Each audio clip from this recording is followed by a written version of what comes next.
बोला ते. स्वप्नील, तुझा ऍक्सिडेंट झालाय, तुम्हाला सांगितलं नाहीस? हां, अरे काय नाही, तोच जनार्दन पाटील. जनार्दन पाटील नाही, परमेश्वर. व्हॉट? परमेश्वर? हो, परमेश्वर, जो तुला जनार्दन पाटील म्हणून भेटतोय. आणि हा तोच माणूस आहे ज्याने माझं किडनॅपिंग केलं होतं. स्वप्नील, माणूस एकच आहे, पण नावं दोन आहेत आणि कामं तीन आहेत. एक, माझं अपहरण. दोन, विक्रांत भोसलेची गुप्तहेरगिरी. आणि तीन, ही सगळी माहिती त्या यशवंतराव सरंजामेला द्यायची. काय सांगतोस काय? जेव्हा मी भाईशी बोललो आणि बाबांनी मला जेव्हा तुझ्या ॲक्सिडेंटबद्दल सांगितलं, त्यानंतर मला एक एक गोष्टी क्लिअर होत गेल्या. हा माणूस खूप चालाक आहे. Yes yes yes yes yes, now I am getting it. त्याने तुझं अपहरण केलेलं असताना सुद्धा तो तुझी चौकशी माझ्याकडे का करत होता ते तेव्हा माझ्या लक्षातच नाही आलं रे. तेव्हा आलं नव्हतं आणि आत्ताही आलं नाहीये. म्हणजे असं त्याला भासवायचं. ओहो, ओके. तुझ्यासाठी तो जनार्दन पाटीलच आहे आणि त्याच्यासाठीही. आणि त्याला असं वाटतंय की तू माझ्यापर्यंत पोहोचण्याचा एक सोपा पर्याय आहेस. आणि त्याला तसंच वाटू दे. आणि तोपर्यंत त्याचं त्यालाच कळणार नाही की त्याने कधी आपल्याला विक्रांत भोसलेच्या दारापर्यंत नेऊन पोचवलं. मला अजून क्लिअर होत नाही आधी. काही स्टेप्स आहेत स्वप्नील, की मग तो विक्रांत भोसले आपल्या समोर असेल, त्या अभिमान सकट.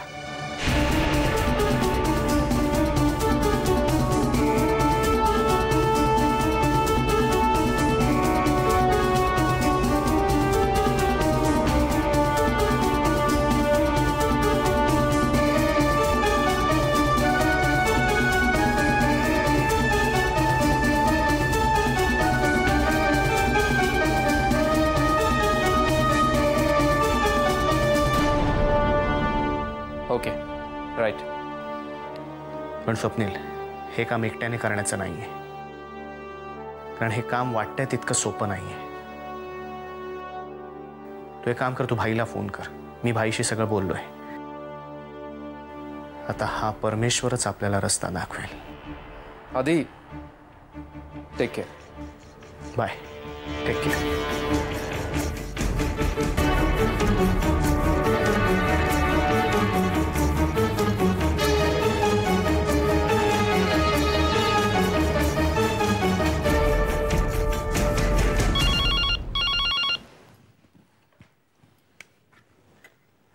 हॅलो.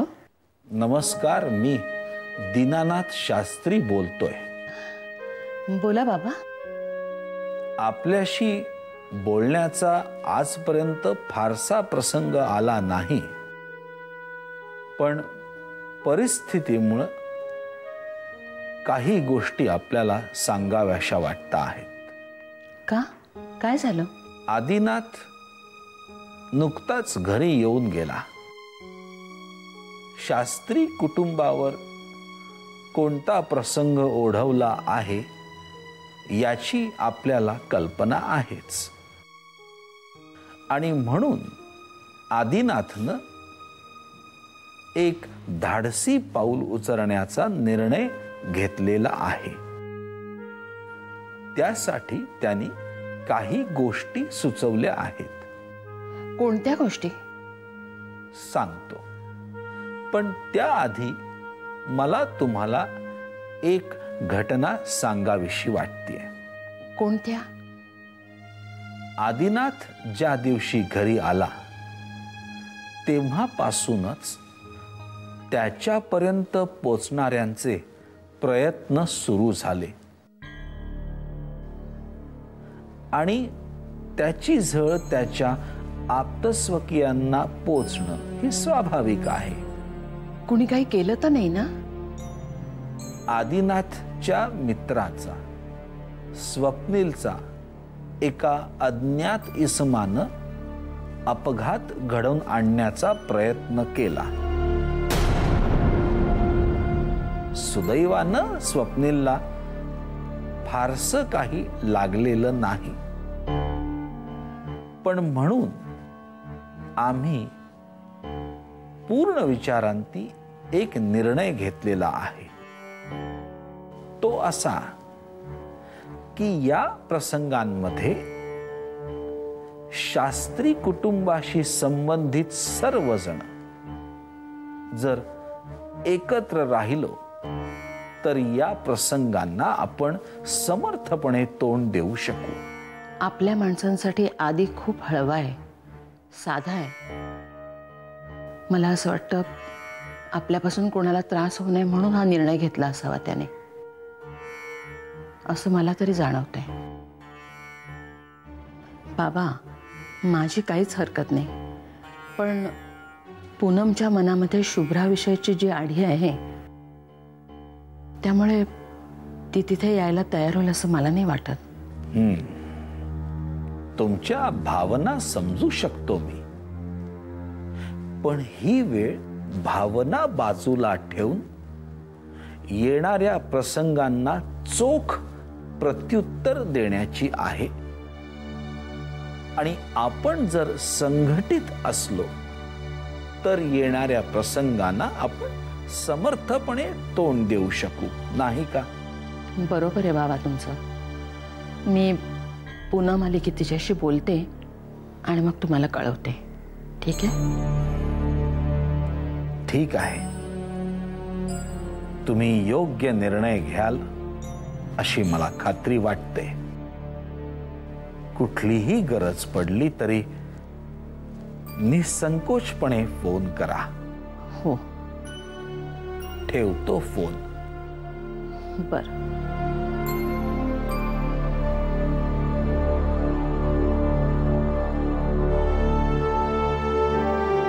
श्रीराम श्रीराम.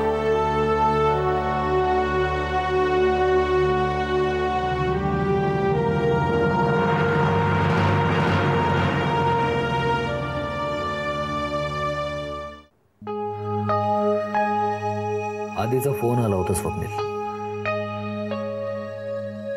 भाई, आपण कुठलीही स्टेप उचलण्याच्या आधी एकमेकांशी क्लिअर असायला पाहिजे. म्हणूनच मी तुमच्याकडून काही माहिती घ्यायला आलोय. आधी म्हणत होता की परमेश्वरने तुझा ऍक्सिडेंट घडवायचा प्रयत्न केला. या, दॅट्स ट्रू. आणि एवढंच नाही तर परमेश्वर थेट वॉर्डन अँड कंपनीपर्यंत पोचला आधीचा पत्ता काढायला. हे त्याचं डोकं नाहीये, विक्रांतचं डोकं आहे.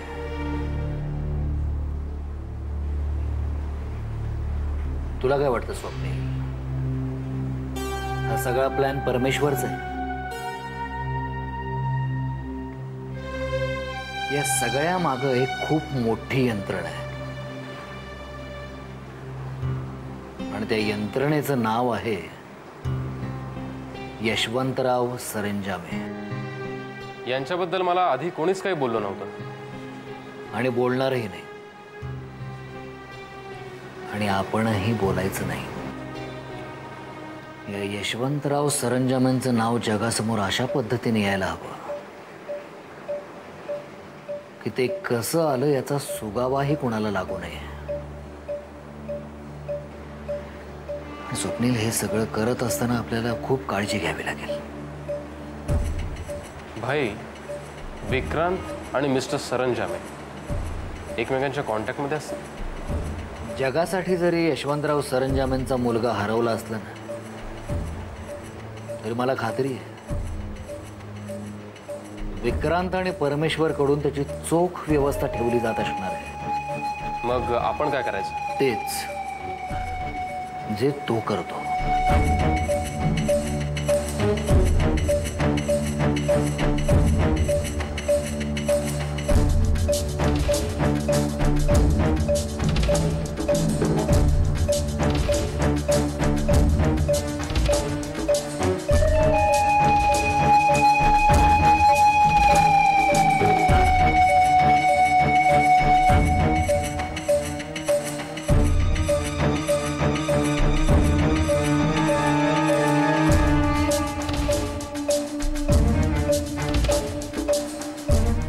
राईट.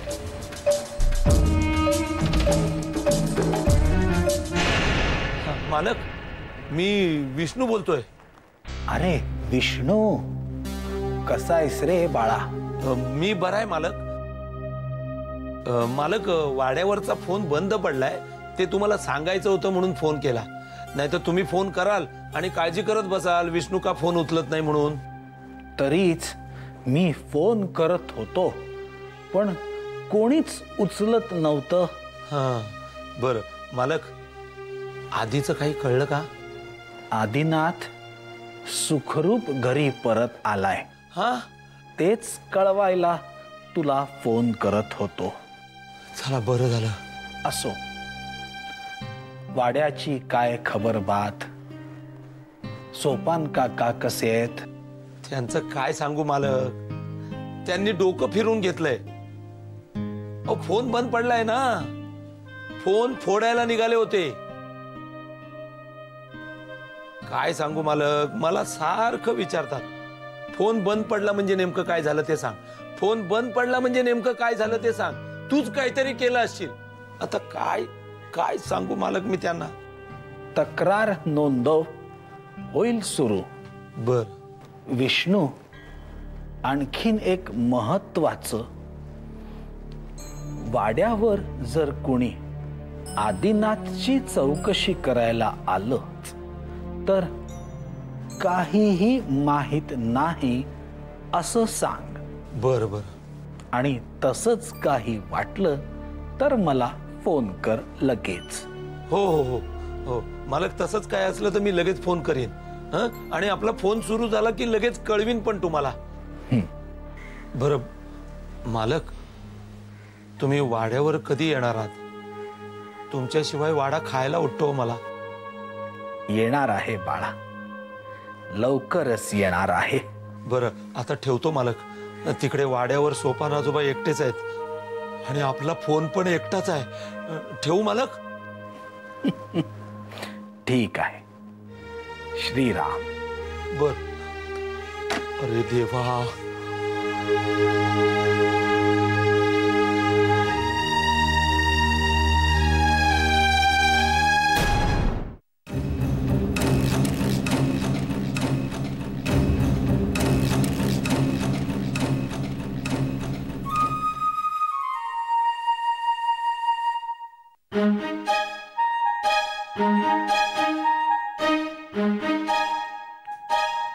काय ग प्रिया, कोणाचं चित्र आहे ते? काही नाही, ते प्रथमेशने काढलं होतं. प्रिया, सध्या प्रथमेशवरनं काय चाललंय ग घरात? काही नाही. काही नाही? फसवू नकोस मला. सांगायचं नसेल तर सांगू नकोस. मी काय तुला इथे विचारायला आलेली नाहीये मला सांग म्हणून. तुला सांगण्यासारखं काहीही घडलेलं नाहीये, कळलं? मला सांगण्यासारखं म्हणजे? हा, म्हणजे तुम्ही काय ठरवलेलं आहेत का की या गोष्टी हिला सांगायच्या, या गोष्टी हिला सांगायच्या नाहीत म्हणून? हा, घरात घडलेली गोष्ट आहे, मला कळायला नको? नाही. आणि तुम्ही जर का असं ठरवलं असेल ना की हिच्यावरती बहिष्कार घालायचा, तर तसं सांग ना, मला काय प्रॉब्लेम नाहीये. कुसुमात्या, उगाच पराचा कावळा करू नकोस. कोणी काही असं ठरवलेलं नाहीये. नाही, आणि असं ठरवलेलं असलं ना तरी सुद्धा तुझ्या एवढ्या विनवण्या करून मला तुझ्याकडून काही ऐकायची इच्छा नाहीये.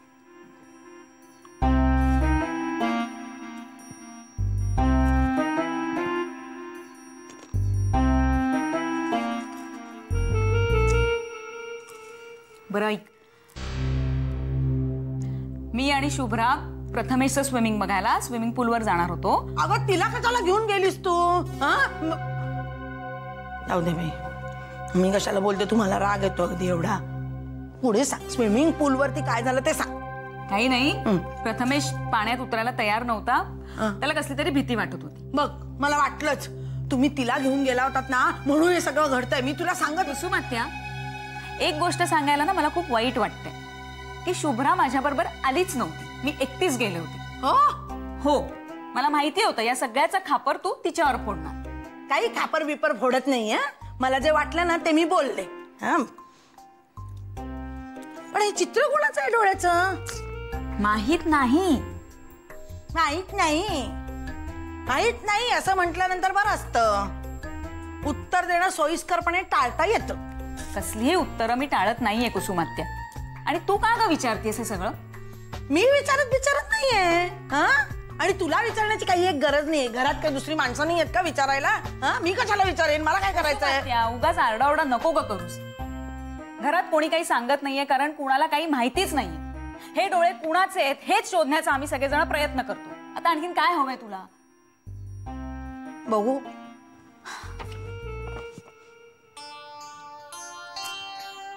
डोळ्यासारखे डोळे, त्यात काय शोधायचंय? शोधतायत डोळे कोणाचे? घे.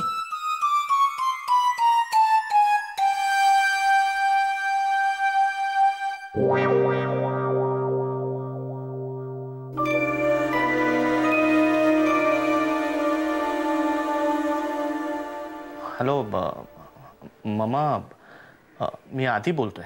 आधी? कसा आहेस तू? कुठे आहेस? मामा, मी तेच सांगायला फोन केला होता की मी सुखरूप आहे. पण कुठे आहेस तू? मी पूनम काकू आहे का? नाही, मला हेच विचारायचं होतं की बाळकाकाच्या इन्व्हेस्टिगेशन केस पोलिसांनी काय केलंय पुढे? काय होणार? पोलीस हातावर हात घेऊन बसलेत. मध्ये एक दोनदा इन्स्पेक्टर येऊन चौकशी करून गेले तेवढंच. पण आधी तू माझ्या प्रश्नाचं उत्तर नाही दिलंस. कुठे आहेस तू? मामा, बाबांनी फोन केला होता का तुम्हाला? कारण हो, पण आधी तू का टाळतोयस माझ्या प्रश्नाचं उत्तर द्यायचं? तू कितीही नाही म्हण, पण मला माहिती आहे तू कुठे आहेस ते. कुठे? तू आणि पूनम सुलेखाला भेटायला जायचं. मला खात्री आहे आत्ता सुद्धा तू सुलेखा बरोबरच असणार. मामा, अहो काहीतरीच काय? तुझा आवाजच सांगतोय आधी. तू का फसवतोयस मला? तू जर सुलेखाकडे असशील ना तर तू स्वतःलाच फसवतोयस. मामा, तुम्हाला कोणी सांगितलं मी सुलेखाकडे आहे? अहो, मला काय गरज आहे सुलेखाकडे असण्याची? गरज तुला नाही आधी, गरज तिला आहे. स्वतःच्या कामासाठी दुसऱ्यांना कसं वापरायचं हे तिला चांगलंच माहीत असतं. मामा, सुलेखा तुमची मुलगी आहे. हो, म्हणूनच तुला सांगते. मी तिला चांगली ओळखते. स्वतःच्या आईला सुद्धा संपवायला निघाली होती ती. मामा, पण सुलेखा असं का करेल? आणि मी काय केलं की ती मला संपवेल? म्हणजे तू तिच्याकडेच आहेस. नाही हो, खरंच मी तिच्याकडे नाहीये. तू तिच्याकडे नसशील तरीही सांगते, सावध राहा. आधी तिचं तुझ्याशी लग्न होणार होतं. तुझ्या एका निर्णयामुळे ते तुटलं. एवढं कारण पुरेसं नाहीये का? आधी मला तुझी काळजी वाटते म्हणून सांगते, आता तरी सावध हो. नंतर पळायला वेळ नाही उरणार. आणि जेव्हा वेळ मिळेल तेव्हा खूप उशीर झालेला असेल. मामा, मला एक अर्जंट काम आलंय. मी तुम्हाला नंतर फोन करतो. ठेवतो मी फोन. बरं.